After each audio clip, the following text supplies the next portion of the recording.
Good morning. Welcome again to Morning Devotions, and thank you again so much for our time together. We're looking forward to seeing all of you together in the services at South and East and Main today. And East Campus, I got good news for you. Children's Church will be open today.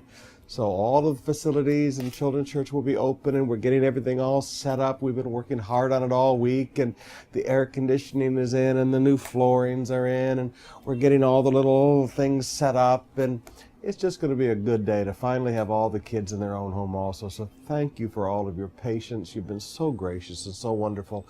All of our East Campus people, big hug to all of you.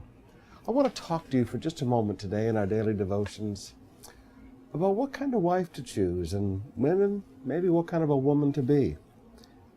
In verse 20 of the teaching of a noble wife, a great woman, in Proverbs 31, it says, she opens her arms to the poor and extends her hands to the needy. I think there's nothing more unusual in life than to see a cold-hearted woman.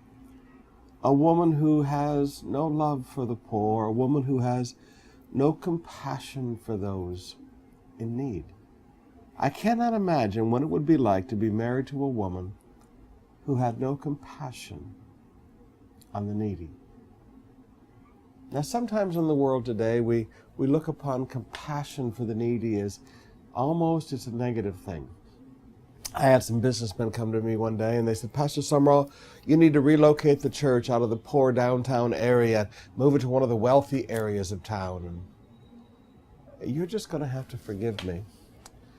We'll build other campuses and things, yes, but downtown will always be home.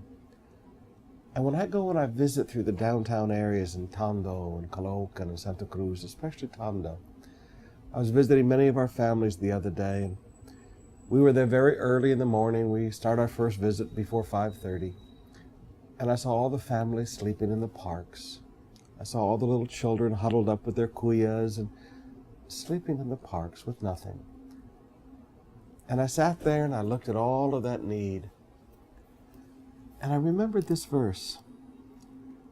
I wonder what would happen if we opened our hearts again and said, what can we do to help the poor? It's contrasted with pulling up in front of UCC coffee shop last Monday morning to take Pastor Beasley out for breakfast. In front of the little coffee shop, the UCC coffee shop, there was a brand new white Lamborghini with beautiful red leather interior. And I don't even have an idea how much that cost, but it must be a gazillion. So on Monday,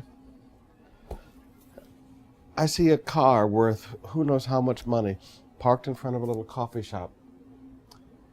And then on Thursday, I see thousands of people sleeping in the streets. Manila is a city of contrast. And yes, whereas we believe for prosperity, let us never close our hearts to the poor. I would like to challenge all the women in our church. Never close your heart to the poor and to the needy. Sometimes when you see so much of it, it's easy to close your heart. And it takes something like seeing a Lamborghini on Monday and you're going, my goodness, I've never seen one of those in person in my life. And you know me, I like cars. And then on Thursday, you see the poverty. There's so much more that we need to do to help the people of our city. There's so much more that we can do to help the poor. I challenge the men also, yes, but I challenge the ladies. Don't ever be a woman who has closed her heart. Don't ever be a diva who is just interested in how you look and how you appear and what clothes you're wearing. Be a Proverbs 31 woman who opens her arms to the poor and extends her hands to the needy. I like that. She extends her hands. She's not afraid of getting dirty to help the needy. I challenge you today. Let's have a heart of compassion.